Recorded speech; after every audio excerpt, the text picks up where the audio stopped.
Hello and welcome to AM Guitar. Today we are going to be looking at using noise gates with high gain pedals and low gain pedals. So if, like me, you play everything from blues to heavy metal, the noise gate's useful all the way through.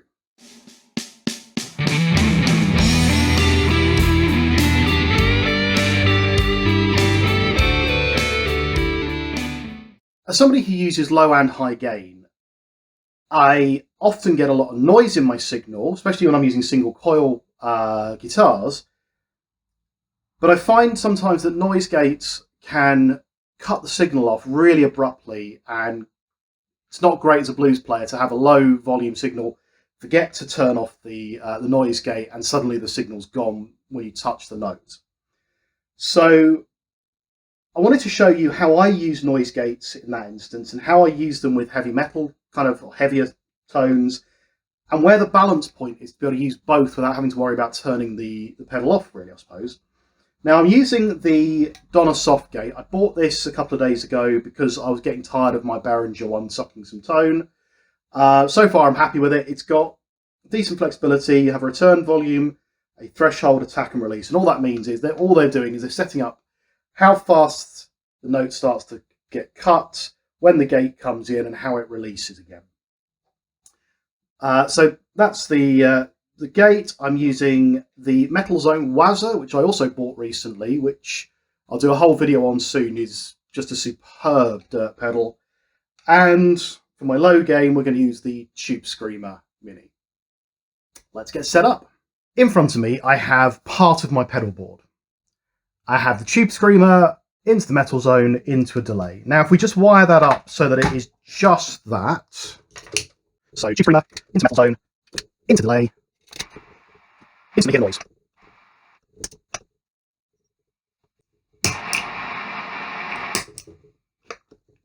So that's why, as a person with lots of gain, you want to use a noise gate, because that'll cut out the noise. But there are ways to use them. Now, if you have a very simple noise gate where it's just an input and an output, what you do is you put the noise gate after the noisy pedals, but before the delay.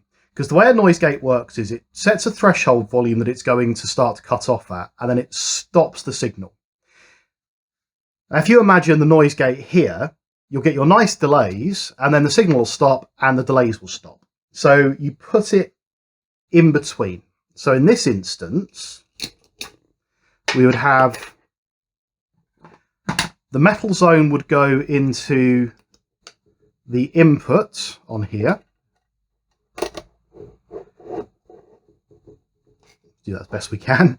And then the output would go to the delay.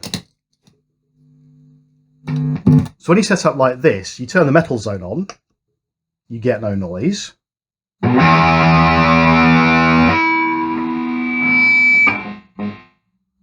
When you reach the threshold, the noise gate cuts in, but you don't lose the delay.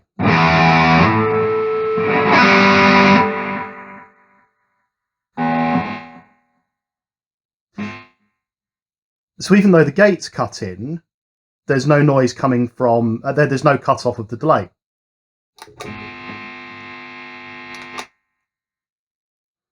But this does have some problems because, let's turn the volume off on the guitar, because it does suck some of the length of notes out that you get from these. It doesn't cut off feedback. So if I, well, that's not too bad actually.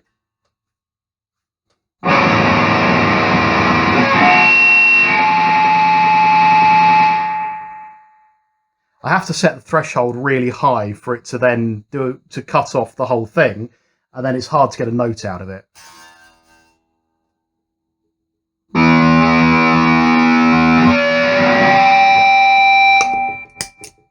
So there are some problems doing it this way around, and as a blues player, I don't want something that cuts my note off halfway through.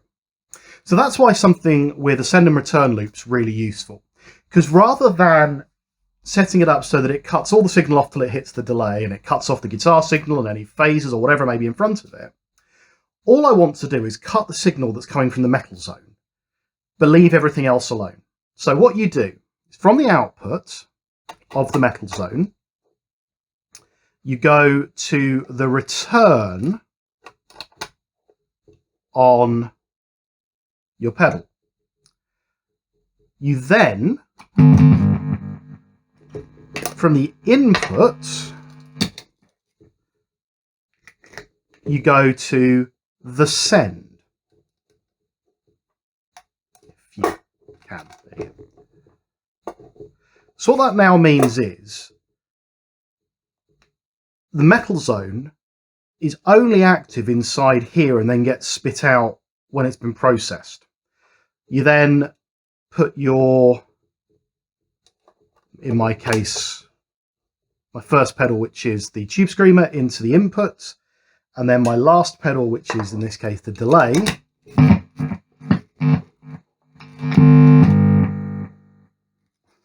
into the output. There we go. So, metal zone is in the loop. The other two pedals are in it as they would be in a normal guitar sequence. So when I play,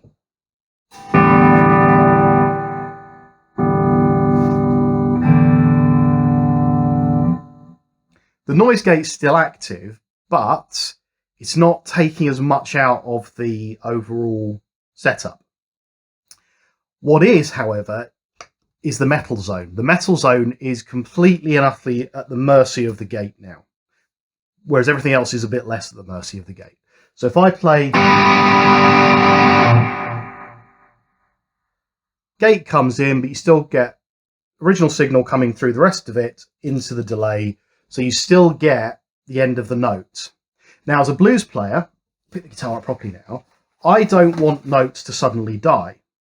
So I've got this set, I'm going to set this up to kind of a medium attack, reasonable threshold, set the release. So all that means is that it's going to come in quite, the note's going to take a few seconds to get to full volume, or a few milliseconds to get to full volume, and then a few milliseconds to drop off from full volume when the gate kicks in, and then the threshold is set so that it comes in around about when it starts getting noisy. Bit too early.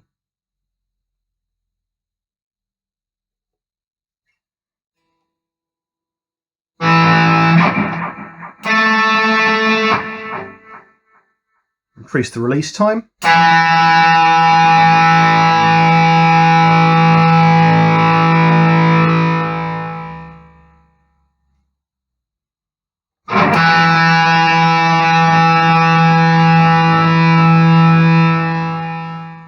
There, that's not too bad.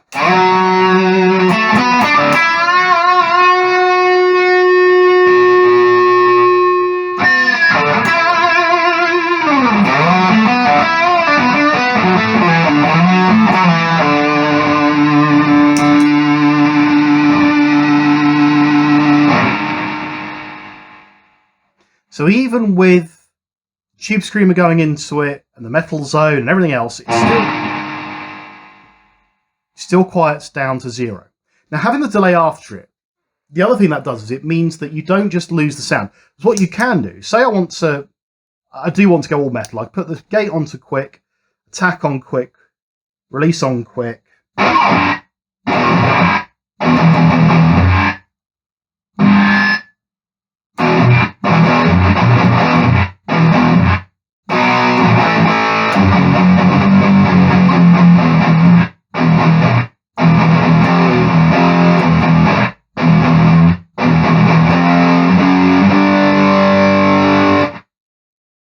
So yeah, that kind of real quick, choppy. And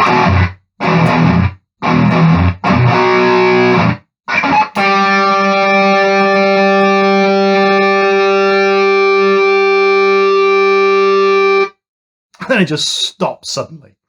So like I said, as a blues player, you don't want that. So slow gate, slow release, reasonable attack.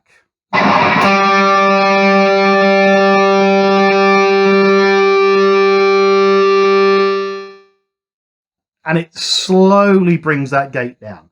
Now, it's not ideal. Obviously, ideally you wouldn't have that, but then you get this.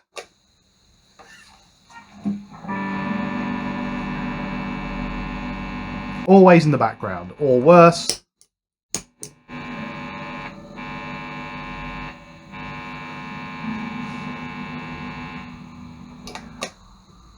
nothing. If I move on to single coils,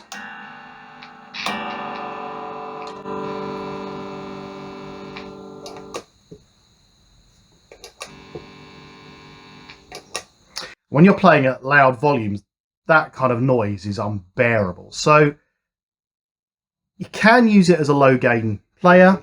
You know, this is my low gain kind of sound.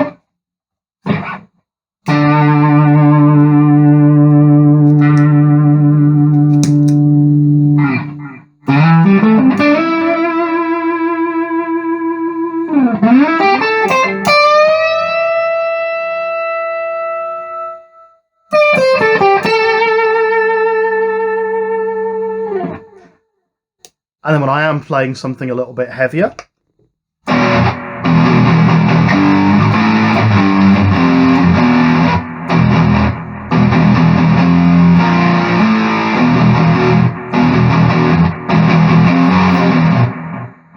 I can have it come straight in. Like I said, not all noise gates have this whole loop. Some are just an in and out. If that's the case, always put it before delays and reverb so you don't lose anything. If you've got a loop, my tip would be put a low gain pedal before it, put your noisy pedals in it, or your delays after it. Let me know what you think. What are your hints and tips about using noise gates? What's your favourite noise gate? I've tried a few now. The soft gate is my latest one. I bought it a couple of days ago just to test it out. It's pretty good. I like the flexibility of the controls. Not the best I've used, but at 50 quid, it's probably the cheapest with the best results. I've also used the Behringer noise gate, which also has a loop, and that is a clone of the Boss NS2. It's okay, but the buffer in it drains tone out of fuzz pedals a lot, I found. I've also used the